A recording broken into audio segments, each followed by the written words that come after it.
నమస్తే welcome to ABC news ముందుగా headlines చూద్దాం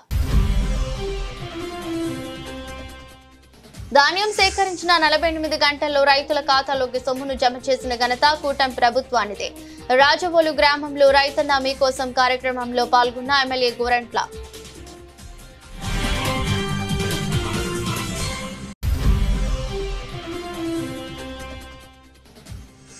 రాజమహేంద్రవరం నగరంలో అసాంఘిక శక్తులకు అడ్డాగా పార్కింగ్ వాహనాలు నగరపాలక సంస్థ స్టాండింగ్ కమిటీ మాజీ చైర్మన్ బర్రె కొండబాబు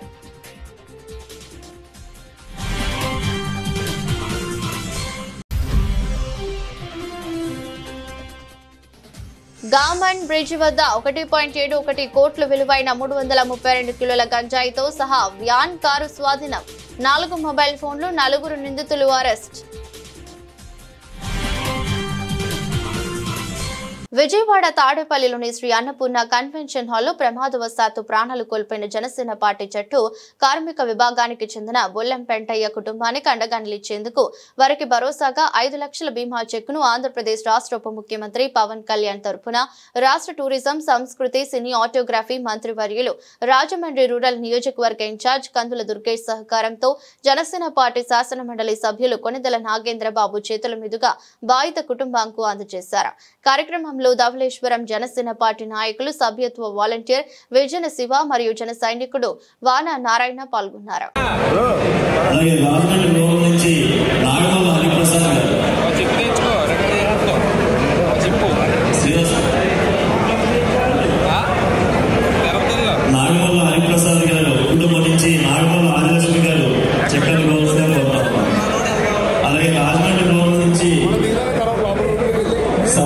సత్యారావు గారి కుటుంబం సవడాల దుర్గా గారు నామినీగా ఉన్నారు. వాటి నుంచి ఆ చెక్కు తీసుకోవాల్సిన కోరుతాం.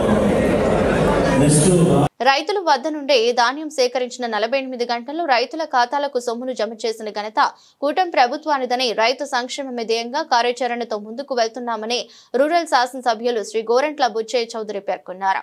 రైతన్న మీకోసం వారోత్సవాల కార్యక్రమంలో భాగంగా రూరల్ మండలం రాజవోలు గ్రామంలో రైతులతో సమావేశం నిర్వహించి మాట్లాడుతూ వ్యవసాయ సంక్షోభాలకు శాశ్వత పరిష్కారం చూపిస్తూ వ్యవసాయాన్ని లాభసాటిగా మార్చడానికి కూటమి ప్రభుత్వం నూతన విధానాలతో ముందుకు వెళ్తుందని డ్రిప్ ఇరిగేషన్ ఏర్పాటు చేసుకునేందుకు రైతులకు సబ్సిడీలు అందిస్తుందని బిందు సేద్యంతో ఖర్చు తగ్గి దిగుబడి పెరుగుతుందని అన్నారు. రైతులందరూ ఒకే పంటను ఎంచుకోకుండా డిమాండ్ ఆధారిత పంటలను పెంచడం వలన రైతులకు లాభదాయకంగా ఉంటాయని అధిక మోతాదులో రసాయనాలు వాడకుండా పంటను సాగు చేయాలని రసాయనాలు తగ్గించి ప్రకృతి సేద్యాన్ని ప్రోత్సహించడం వలన ఆరోగ్యకరమైన పంటలు పండుతాయని తెలిపారు.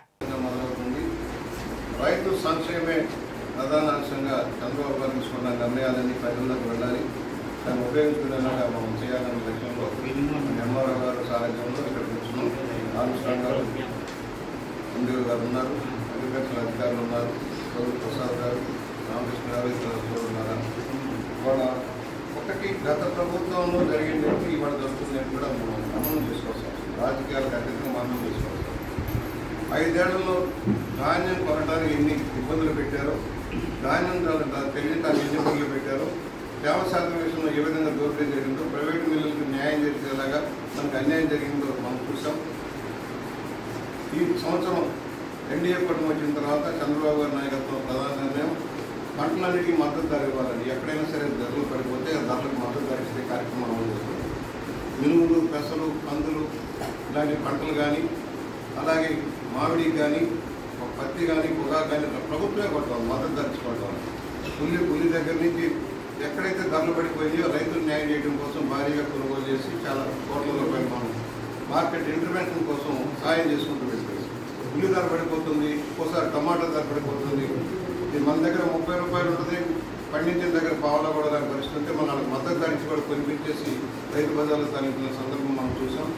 ఇవాళ అలాగే ధాన్యం రాష్ట్ర వ్యాప్తంగా సమగ్ర శిక్షలో పనిచేస్తున్న కాంట్రాక్ట్ అవుట్సోర్సింగ్ ఉద్యోగుల సమస్యలు తక్షణమే పరిష్కరించాలని, ఉద్యోగ భద్రత కల్పించడంతో పాటు విద్యాశాఖలో విలీనం చేసి తమకు న్యాయం చేయాలని బొమ్మూరులోని జిల్లా కలెక్టరేట్ వద్ద పెద్ద ఎత్తున ధర్నా చేశారు. ఈ సందర్భంగా ఏపీ సమగ్ర శిక్ష contract and outsourcing employees federation జిల్లా జేఏసీ నాయకులు మాట్లాడుతూ రాష్ట్రంలో 25,000 మంది భవిష్యత్ అధికారంలో ఉందని ఆవేదన చేశారు. గతంలో విధులు బహిష్కరించి సమ్మె చేసిన సమయంలో ఇప్పుడు ప్రభుత్వంలో ఉన్న అప్పటి ప్రతిపక్ష నాయకులు తమకు మద్దతు పలికారని, అధికారంలోకి వచ్చిన వెంటనే న్యాయం చేస్తామని చెప్పినా ఇంతవరకు స్పందన లేదన్నారు. జీవో 2ను సవరించడంతో పాటు విద్యాశాఖలో విలీనం చేసి వేతనాలు పెంచాలని, రిటైర్డ్ వయస్సు 62 సంవత్సరాలకు పెంచాలని, గతంలో జరిగిన సమ్మె ఒప్పందాలను అమలు చేయాలని డిమాండ్ చేశారు. అనంతరం కలెక్టర్ కు వినతి పత్రం అందజేశారు. జేఏసీ నాయకులు D Vamsikrishnamraju, M Raghunath, R Venkatrao, Venkatesh, A Venkatrao, K Veerapandu, Jacob Raju, Mohini, Maheshwari, CH Venkat, Miraparaju, Leelavathi తదితరులు పాల్గొన్నారు. అందరికీ నమస్తే అండి. ఈరోజు ఆంధ్ర రాష్ట్రంలో జరుగుతున్నటువంటి ఎస్ఎస్ఏ సిబ్బంది ఎవరైతే సమగ్ర శిక్షలో పనిచేస్తున్నారో అన్ని విభాగాల వారు కూడా రాష్ట్ర జేఏసీ పిలుపు మేరకు తూర్పుగోదావరి జిల్లాలో ఉన్నటువంటి సమగ్ర శిక్షలో పనిచేస్తున్న అన్ని విభాగాల వారు కూడా ఈరోజు జిల్లా కలెక్టరేట్ వద్ద ధర్నా చేయడం జరుగుతుంది. ప్రధానంగా మేము గత 14 సంవత్సరాల నుంచి కూడా ఎస్ఎస్ఏలో పనిచేస్తూ వెట్టి చాకరీ చేస్తూ ఉన్నాము. మాకు ఎటువంటి పనికి తగ్గ జీతాలు లేక, తర్వాత ఎక్కువ పని భారంతో కూడా మేము పనిచేస్తూ ఉన్నాము. అలాగే ఎస్ఎస్ఏలో పాఠశాలలో చేస్తున్నటువంటి పార్ట్ టైం టీచర్స్ కానీ, అలాగే సిఆర్ఎంటీలు, ఎంఐఎస్లు, అకౌంటెంట్లు, తర్వాత మన ఎంఆర్సీ సిబ్బంది అందరం కూడా తక్కువ వేతనాలతో ఈ రాష్ట్రంలో పనిచేస్తూ ఉన్నాము. గత డిసెంబరు నెల 2023న మేము పెద్ద ఎత్తులో ధర్నా చేయడం జరిగింది, సమ్మె చేయడం జరిగింది.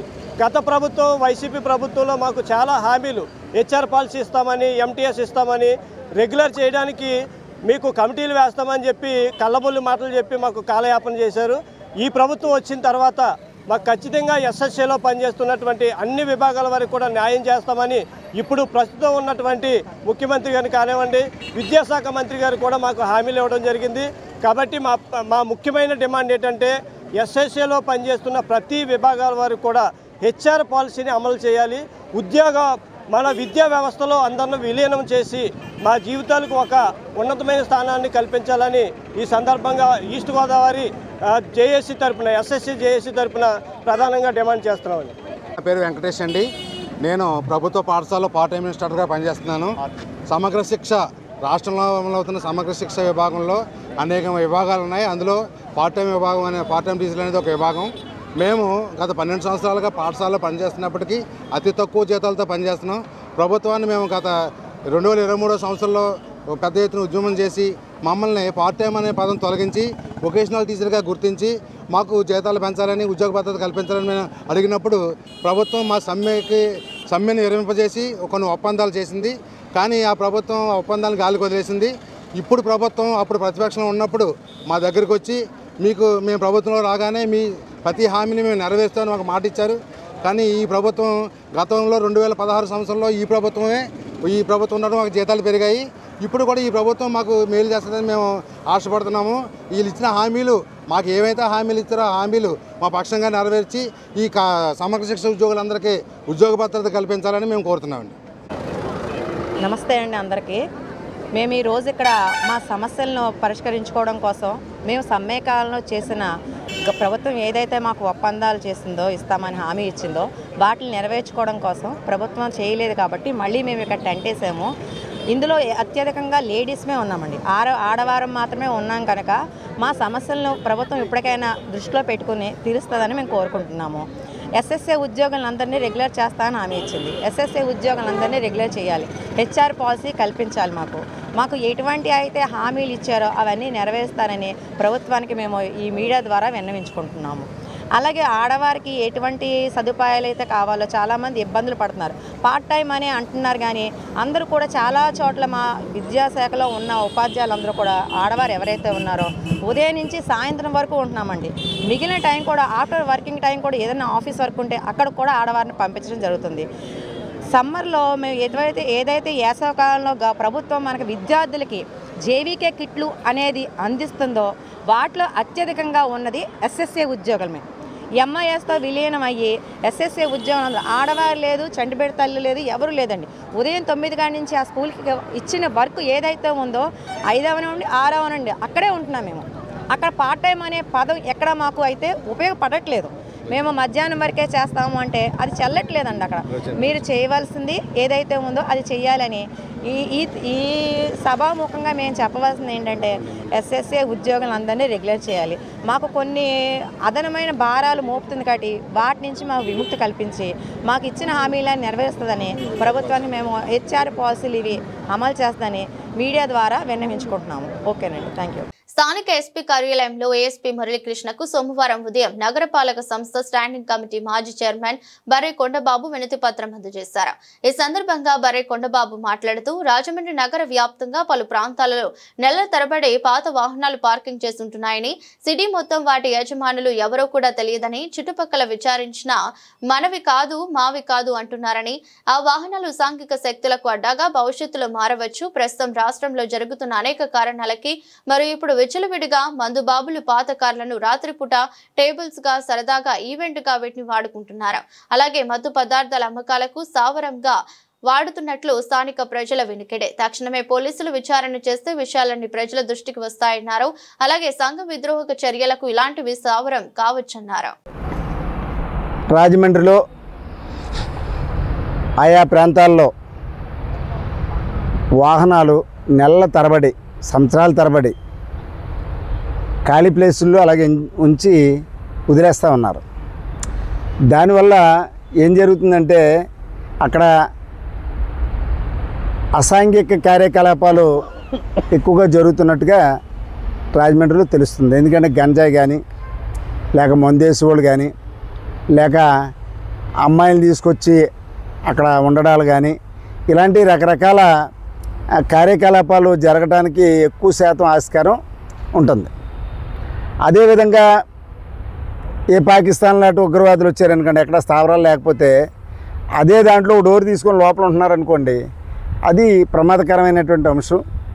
పైగా ఇప్పుడు నక్సలైజంలో కూడా చాలా వరకు మరి ఇప్పుడు అదే రాష్ట్రం బంధు పిలుపు ఇలాగ ఇచ్చారు కాబట్టి ఆ బంధు పిలుపులో భాగంగా మరి అక్కడ అసాంఘిక కార్యకలాపాలు జరిగేటటువంటి అవకాశం కూడా మెండుగా ఉంది. అంచేత మేము చెప్పేది ఏంటంటే ఎక్కడెక్కడైతే ఆ వాహనాలు అవి గుర్తించి ఎందుకు అక్కడ నిల్వ ఉంచారో తెలియపరిచి వాటి ద్వారా ఏ రకమైనటువంటి అసాంఘిక కార్యకలాపాలు జరగకోకుండా మరి ప్రజలకి ఇబ్బంది కలగకుండా, ఎందుకంటే ఆ ఇళ్ల పక్కన ఉన్నవాళ్ళు కానీ ఆ సమీపంలో ఉన్నవాళ్ళు కానీ కనీసం లేదంటే వాళ్ళకి చాలా ఇబ్బందికరంగా ఉంటుంది. దాంతోపాటు వాళ్ళు ఏం చేస్తుంటారంటే ఇళ్ళలో ఎవరన్నా అడిగితే వాళ్ళ మీద దాడులు చేస్తూ ఉంటారు. అంచేత మేము చెప్పేది ఏంటంటే రాజమండ్రి నగరంలో అనేక ప్రాంతాల్లో మరి జాతీయ రహదారి రాజానగరం దివాన్ చెరువు గామన్ బ్రిడ్జి వద్ద 1,71,00,000 విలువైన 332 కిలోల గంజాయిని కారు, వ్యాన్ తో సహా బొమ్మూరు పోలీసులు స్వాధీనం చేసుకున్నారు.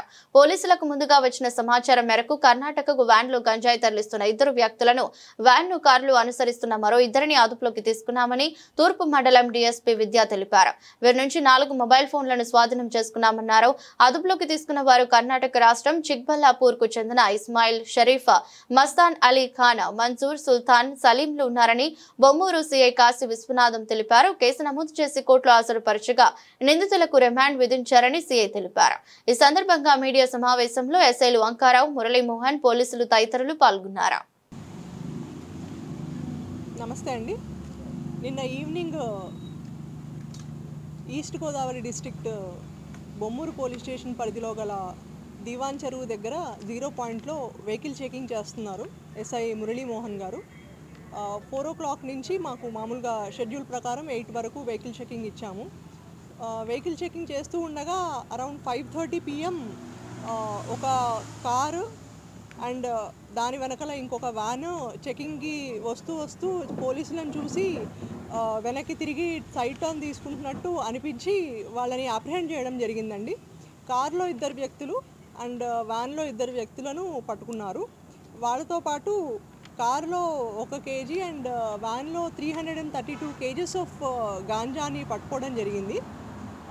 It's a very big catch and దీని విలువ సుమారు 1,60 లక్షలు ఉంటుంది. వీళ్ళ నలుగురిలో ఒక వ్యక్తి మీద ఆల్రెడీ 4 గాంజా కేసులు ఉన్నాయండి. వీళ్ళ నలుగురు కూడా కర్ణాటక చిక్బళ్ళాపూర్ డిస్ట్రిక్ట్ చిక్బళ్ళాపూర్ ఏరియాకి చెందిన వాళ్ళు. అందులో ఒకరు మాత్రం అనంతపూర్ డిస్ట్రిక్ట్కి చెందినవారు, మిగతా ముగ్గురు చిక్బళ్ళాపూర్ వాళ్ళు. వీళ్ళందరూ కలిసి ఒరిస్సాలో ఏరియా ఫారెస్ట్ ఏరియా దగ్గర నుంచి గాంజా రాము అనే వ్యక్తి దగ్గర నుంచి తీసుకొని బరంపురం నుంచి బెంగళూరుకి తరలిస్తూ ఉండగా మధ్యలో మనకి ఇక్కడ రాజమండ్రిలో పట్టుకోవడం జరిగిందండి. ఈ కేసులో నాకు ఇన్ఫర్మేషన్ ఇచ్చి వాడు సర్చ్ చేసి దీన్ని బాగా చేసినందుకు నేను ఎస్ఐ మురళి గారిని అండ్ సిఐ కాశీ విశ్వనాథన్ గారిని, బొమ్మూరు పోలీసులను, అలాగే మాకు నిరంతరం గైడెన్స్ ఇస్తూ ఈ గాంజా మేనస్ మీద చాలా మంచి గైడెన్స్ ఇస్తూ ఉన్న మా ఎస్పీ గారు నరసింహకిషోర్ గారికి నేను ప్రత్యేకంగా కృతజ్ఞతలు తెలుపుతున్నాను.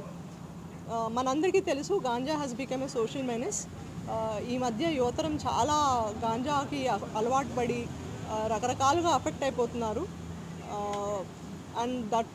నిత్యం రద్దీగా ఉండే రాజమండ్రి రైల్వే స్టేషన్ లో ప్రయాణికుల భద్రతలో భాగంగా ఆటోలకు, టాక్సీలకు ప్రీపెయిడ్ స్టాండ్ ఏర్పాటు చేయాలని అడిషనల్ ఎస్పీ ఎన్బిఎం మురళీకృష్ణకు రైల్వే అడ్వైజర్ కమిటీ విజ్ఞప్తి చేసింది. ఈ మేరకు రైల్వే స్టేషన్ అభివృద్ధి అడ్వైజరీ బోర్డు కమిటీ సభ్యులు పివి సుబ్రహ్మణ్యం, బండి సత్యప్రసాద్, బోజీ హరిరామ, డివి రామారావు, యానాపు యేసు తదితరులు సోమవారం వినతి పత్రం సమర్పించారు. నిత్యం వేలాది మంది రైల్వే స్టేషన్ కి రావడం, ప్రయాణించడం జరుగుతోందని, పైగా 2027లో గోదావరి పుష్కరాలు కూడా రాబోతున్న నేపథ్యంలో ప్రీపెయిడ్ స్టాండ్ ఏర్పాటు చేయాలని కోరుతున్నారు. Rajahmundry railway station main station నుండి అడ్వైజరీ బోర్డు కమిటీ మెంబర్స్గా మేము వచ్చి రాజమండ్రి రైల్వే స్టేషన్లో ఇప్పటివరకు ప్రీపెయిడ్ ఆటో స్టాండ్ లేని కారణంగా రేపు రాబోయే పుష్కరాలను కూడా దృష్టిలో ఉంచుకొని ప్రయాణికుల యొక్క భద్రత, అలాగే రాజమండ్రి యొక్క రక్షణ కోసం మన అడిషనల్ డిఎస్పీ గారికి ప్రీపెయిడ్ ఆటో స్టాండ్ ఏర్పాటు చేయాలని విన్నవించుకుంటూ వినతిపత్రం ఇవ్వడం జరిగింది. ఈ కార్యక్రమంలో మా సహచర మిత్రులు యానాపేసి గారు, పోతురాజు సుబ్రహ్మణ్యం గారు, బోజీ హరిరామ్ జాగి గారు, అలాగే రామారావు గారు కలిసి అడిషనల్ ఎస్పీ గారికి మెమో ఇవ్వడం జరిగిందండి. పుష్కరాల దృష్టిలో పెట్టుకొని రాజమండ్రి ప్రయాణికుల భద్రత, రాజమండ్రి భద్రతలో భాగంగా ఇవాళ అడిషనల్ ఎస్పీ గారిని కలిసి రాజమండ్రిలో అనేక మంది జిల్లాలోని అతిపెద్ద రైల్వే స్టేషన్ అయిన రాజమండ్రి స్టేషన్కు ప్రీపెయిడ్ ఆటో స్టాండ్ నిర్వహించాలని చెప్పి ప్రభుత్వానికి ఇవాళ వినతిపత్రం ఇవ్వడం జరిగింది. అందులో భాగంగా వారిని కలగా వారు స్వాగతించారు. ఈ విషయాన్ని ప్రభుత్వం దృష్టి తీసుకెళ్లి ఎస్పీ గారికి పెట్టి ఇది చాలా అవసరం అని చెప్పి వారు కూడా అనడం శుభసూచకం. ఏదైతే ఉందో రాబోయే పుష్కరాల నిమిత్తం మేము కూడా ఇందులో భాగస్వాములు అయ్యి ఈ కార్యక్రమంలో వారి ప్రభుత్వం తెలియపరచడం జరిగింది. తూర్పు గోదావరి జిల్లా దేవరపల్లి మండలం యాదవోలు గ్రామానికి చెందిన వెనుకబడిన కులానికి చెందిన వృద్ధ దంపతులు సమ్మంగి రమణయ్య, అంజమ్మకు న్యాయం చేయాలని రాష్ట్ర బీసీ, ఎస్సీ, ఎస్టీ, మైనారిటీ సంక్షేమ సంఘం తరపున కలెక్టరేట్ స్పందనలో కలిసి వినతి పత్రం అందజేశారు. అదే గ్రామానికి చెందిన మానం చంద్రమౌళి అనే వ్యక్తి తన అనుచరులతో కలిసి వచ్చి దౌర్జన్యంతో 50 ఏళ్లకు పైబడి నివసిస్తున్న తాటాకు గుడిసె నుండి గెంటేసి ఆ 3 వృద్ధ దంపతులకు నిలువనీడ లేకుండా చేశారని వ్యవస్థాపక అధ్యక్షుడు సానబోయిన రామారావు ఆందోళన వ్యక్తం చేశారు. హైకోర్టు పోలీసులు నియమ నిబంధనల ప్రకారం నిర్ణయం తీసుకోవాలని తీర్పు ఇచ్చినప్పటికీ న్యాయం జరగకపోవడంతో కలెక్టరేట్ వద్ద రిలే నిరాహార దీక్ష శిబిరం వేశామన్నారు. ఆ వృద్ధ దంపతులకు న్యాయం జరిగే వరకు సంఘం తరపున వారికి అండగా నిలబడతామని భరోసా ఇచ్చారు. తమ విజ్ఞప్తిపై కలెక్టర్ సానుకూలంగా స్పందించి వెంటనే పరిష్కరించాల్సిందిగా సంబంధిత శాఖాధికారులకు ఆదేశాలు జారీ చేశారని తెలిపారు. వారి సమస్య త్వరలోనే పరిష్కారం కావాలని ఆకాంక్షించారు. ఆయన వెంట రాష్ట్ర వైస్ చైర్మన్ ఎల్వి ప్రసాదరావు, జిల్లా అధ్యక్షుడు B George Antony, Battina Kondalarao, Murali తదితరులు పాల్గొన్నారు.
జగ్గంపేట శాసనసభ్యులు జ్యోతుల నెహ్రూ జ్యోతుల నవీన్ ఆశీస్సులతో దాతల సహకారంతో ప్రతి సోమవారం ఎన్టీఆర్ విగ్రహం వద్ద నిర్వహిస్తున్న ఉచిత అన్న క్యాంటీన్ కు ఈ సోమవారం ఆర్థిక సాయం అందించిన దాత గోకవరం గ్రామ దేవత గుబ్బలమ్మ అమ్మవారి దేవస్థానం వైస్ చైర్మన్ గన్రెడ్డి సన్యాసిరావు లక్ష్మి దంపతుల కుమార్తె వసంత పుట్టినరోజు సందర్భంగా అన్న క్యాంటీన్ నిర్వహించారు. సన్యాసిరావు కుమారుడు గన్రెడ్డి సాయిరాం గన్రెడ్డి వీరమణికంఠ ఆర్థిక సహాయంతో నిర్వహించిన ఉచిత అన్న క్యాంటీన్ కు ముఖ్య అతిథిగా జగ్గంపేట శాసనసభ్యులు టీటీడీ బోర్డు సభ్యులు జ్యోతుల నెహ్రూ హాజరై అన్న క్యాంటీన్ ప్రారంభించి పేదలకు అన్నం వడ్డించారు. అనంతరం దాత వసంత పుట్టినరోజు సందర్భంగా ఆమెకు ఆశీస్సులు అందించారు. ఈ సందర్భంగా జ్యోతుల నెహ్రూ మాట్లాడుతూ పేదల ఆకలి తీర్చేందుకే టీడీపీ ఆవిర్భవించిందని 44 సంవత్సరాలుగా ప్రజలకు అన్ని విధాల అండగా ఉందని జగ్గంపేటలో దాతల సహకారంతో 4.5 సంవత్సరాలుగా ఉచిత అన్న క్యాంటీన్ నిర్వహిస్తున్నామని జగ్గంపేటలో ప్రభుత్వ అన్న క్యాంటీన్ భవనం పూర్తయిందని తొందరలోనే అన్న క్యాంటీన్ ప్రారంభిస్తామని అన్నారు.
ఆంధ్రప్రదేశ్లో గల 25 పార్లమెంట్ నియోజకవర్గాల నుండి ప్రాతినిధ్యం వహిస్తున్న ఎంపీలు పార్లమెంట్లో పోకచెక్క పాత్ర పోషిస్తున్నారు. ఆంధ్ర రాష్ట్ర ప్రతిష్టను ఢిల్లీ నడివీధుల్లో బజారున పెడుతున్నారు. ఏ ఒక్క ఎంపీ అయినా నా ఆంధ్ర రాష్ట్రానికి విభజన చట్టం ప్రకారం హక్కుగా రావాల్సిన ప్రత్యేక హోదా, రాయితీలతో కూడిన విభజన హామీలు, విభజన సమయంలో 48%, 52% నిష్పత్తి ఆస్తి రెవెన్యూ వాటా కోసం, రాజకీయ గ్రహణం లేని పోలవరం జాతీయ ప్రాజెక్టు నిర్మాణం కోసం, 12వ ఆర్థిక సంఘం సిఫార్సు మేరకు లాభాల్లో ఆంధ్రప్రదేశ్ దక్కాల్సిన కేజీ బేసిన్ వాటా కోసం, కాకినాడ పెట్రోకెమికల్ కాంప్లెక్స్ సాధన కోసం, రామాయపట్నం మేజర్ పోర్టు పూర్తిస్థాయి ప్రభుత్వ రంగ సంస్థగా, కడప ఉక్కు ఫ్యాక్టరీ, రైల్వే ప్రాజెక్ట్స్, పారిశ్రామిక అభివృద్ధి, యూనివర్సిటీల స్థాపన, పర్యాటక అభివృద్ధి ఇంకా అనేక అభివృద్ధి సాధనాల కోసం ప్రశ్నించి సాధించగల దమ్మున్న ఎంపీ ఒక్కరైనా ఆంధ్రప్రదేశ్ నుండి ఉన్నారా? మన రాష్ట్రంలో వేల కట్టలేని సంపద ఉన్నప్పటికీ నాయకత్వ లోపం, ఆర్థిక కుంభకోణాల కేసులు, సొంత నేరాలకు సంబంధించి మోదీ సర్కార్ను ప్రశ్నించలేని నిస్సహాయ స్థితిలో మన రాష్ట్రం ఎంపీలు పలు కోరుకుంటున్న ఆంధ్రుల ప్రతిష్టను మంటగలుపుతున్నారు. ఆంధ్రప్రదేశ్ ఎంపీలు యావత్ భారతదేశానికి ఆదర్శవంతులని నిరూపించే గురుతర బాధ్యతలను 25 పార్లమెంట్ నియోజకవర్గాల నుండి నూతన తరం చేతబూని రాష్ట్ర భవిష్యత్తుకు పునాదులుగా నిలవాలి. 25 పార్లమెంట్ నియోజకవర్గాల నుండి కన్వీనర్లుగా బాధ్యతలు చేపట్టే విధంగా ముందుకు రావాలని, అందుకు ఆర్పీసీ సిద్ధంగా ఉందని ఆయన పిలుపునిచ్చారు. వారాంతర సమావేశానికి ఇచ్చేసినటువంటి పార్టీ సెక్యులర్స్కి, అలాగే ఇక్కడ ఇచ్చేసినటువంటి మీడియా మిత్రులకి అందరికీ నా ప్రత్యేక ధన్యవాదాలు. ప్రధానంగా ఆంధ్రప్రదేశ్ ఘోరమైనటువంటి పరిస్థితుల్ని ఫేస్ చేస్తుంది. ఇక్కడ భవిష్యత్తు ఏంటో అర్థం కానటువంటి పరిస్థితుల్లో ఉంది. కానీ రాష్ట్రీయ ప్రజా కాంగ్రెస్ పార్టీ ఈ ఆంధ్రప్రదేశ్కి ఒక వీరోచితమైనటువంటి పోరాట చరిత్ర ఉంది.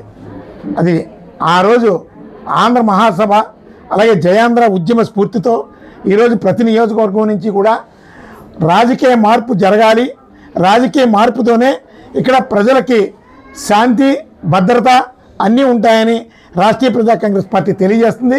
అలాగే ఇక్కడ పేదరికం నిరంతరం వెంటాడుతుంది. అప్పులతో ఈరోజు పాలకులు ఈ ప్రజల్ని పాలిస్తున్నామని అనుకుంటూ వాళ్ళు ఘోరమైనటువంటి పాలనతో వాళ్ళని అనగదొక్కుతున్నారు. దీని నుంచి ఒక బెటర్ సొసైటీ, అందరూ సంపన్నులు అవ్వాలనే ఉద్దేశంతో మేము రాష్ట్రీయ ప్రజా కాంగ్రెస్ పార్టీ నుంచి ఆంధ్రప్రదేశ్లో ప్రధానంగా ఒక రాజకీయ మార్పు జరగాలి. అందులో భాగంగానే 175 నియోజకవర్గాల నుంచి కోఆర్డినేటర్లని, అలాగే పార్లమెంటు నియోజకవర్గాలకి కన్వీనర్లని, అలాగే జిల్లా కమిటీ అధ్యక్ష కార్యదర్శుల్ని మేము రాష్ట్ర వ్యాప్తంగా కూడా ఇన్వైట్ చేసాం. త్వరలో ఆ కార్యాచరణని శ్రీకారం చుడుతున్నాం.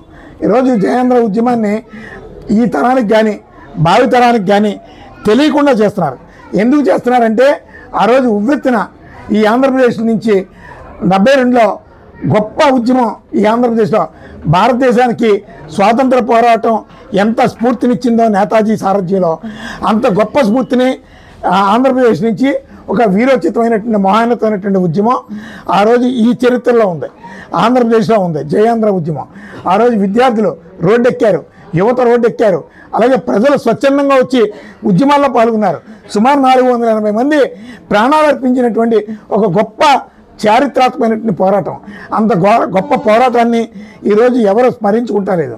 అవసరం లేనటువంటి వాళ్ళ విగ్రహాలు ఈ ఆంధ్రప్రదేశ్లో కనబడుతున్నాయి.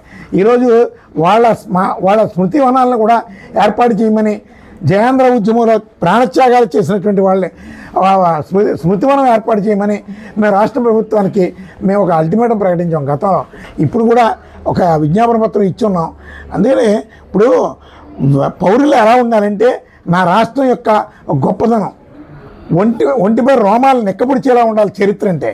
అలాగే ఈ భారతదేశ చరిత్ర తిరగేసుకుంటే నేతాజీని, అలాగే భగత్ సింగ్ని, అలాగే ఉద్గమ్ సింగ్ని, అలాగే రవీంద్ర కౌశిక్ని, నీరా ఆర్యాని, ఇలాంటి గొప్ప వ్యక్తులు ఉన్నారు. అలాంటి వాళ్ళ చరిత్రని తెరమరుగు చేశారు. తెరమరుగు చేయడం మూలంగా కేంద్ర ప్రభుత్వం తీసుకొచ్చిన 4 లేబర్ కోడ్స్ కు వ్యతిరేకంగా AP medical and sales representative స్థానిక సబ్ కలెక్టర్ కార్యాలయం ఎదుట పెద్ద ఎత్తున నిరసన కార్యక్రమం చేశారు. ఈ నిరసన కార్యక్రమానికి సిఐటియు జిల్లా నాయకులు టి అరుణ్ మాట్లాడుతూ, మోదీ గవర్నమెంట్ తీసుకొచ్చిన ఈ 4 లేబర్ కోడ్స్ దేశంలో ఉన్న కార్మిక రంగానికి ఉరితాడు బిగించినట్టు, కార్మికులను వారి భవిత్వానికి కార్పొరేట్లు మేనేజ్మెంట్ చేతుల్లోకి నెత్తివాయపడతాన్ని తీవ్రంగా ఖండించారు.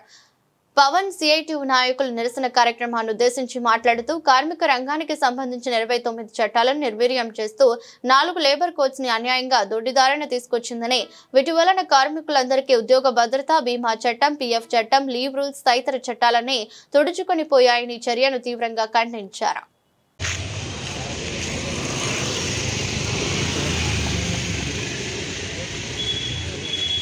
రద్దు చేయాలి 4 లేబర్ కోడ్లను.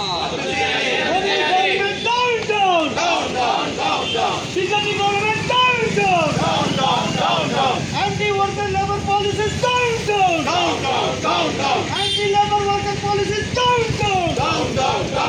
TDP government down down. Anti TDP government down down. Anti labour policies down down. Anti labour policies down down. FMSRU జిందాబాద్. FMRI జిందాబాద్. కార్మికుల ఐక్యత వర్ధిల్లాలి. కార్మికుల ఐక్యత వర్ధిల్లాలి. కార్మికుల ఐక్యత వర్ధిల్లాలి.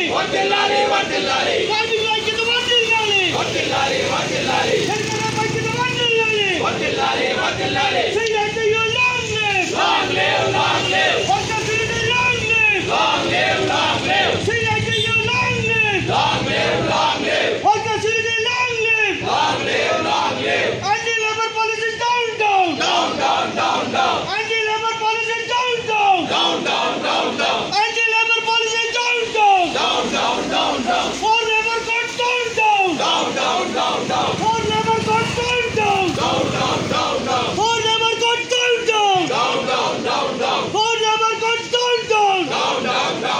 For labor codes down. Sun farmer torrent down. Get the torrent down. Looping element down. Working policies down. కార్మికుల ఐక్యత వర్ధిల్లాలి. FMSRU long live. FMRI long live. CITU long live. Workers ఐక్యత జిందాబాద్. Workers ఐక్యత జిందాబాద్. Modi government down. BJP government down. BJP government down. Workers ఐక్యత వర్ధిల్లాలి. Workers ఐక్యత వర్ధిల్లాలి. FMSRU రాజమండ్రి బ్రాంచ్ కరేపుకోర్. FMSRU రాజమండ్రి బ్రాంచ్ కరేపుకోర్. FMRI కరేపుకోర్. CITU కరేపుకోర్. ఇంకిలాబ్.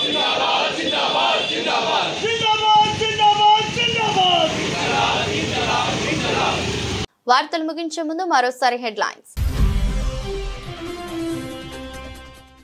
ధాన్యం సేకరించిన 48 గంటల్లో రైతుల ఖాతాలోకి సొమ్మును జమ చేసిన ఘనత కూటమి ప్రభుత్వానిదే. రాజవోలు గ్రామంలో రైతన్న మీకోసం కార్యక్రమంలో పాల్గొన్న ఎమ్మెల్యే గోరంట్ల.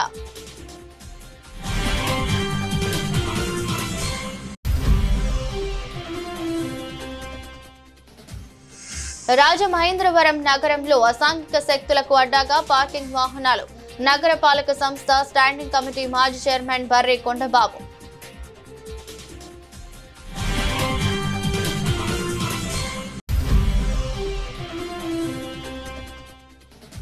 గామన్ బ్రిడ్జ్ వద్ద 1.71 కోట్ల విలువైన 332 కిలోల గంజాయితో సహా వ్యాన్ కారు స్వాధీనం. 4 మొబైల్ ఫోన్లు, 4 నిందితులు అరెస్ట్. ఇదరస్ట్ బులెటిన్ మరో బులెటిన్లో మళ్ళీ కలుద్దాం. అంతవరకు సెలవు. నమస్కారం.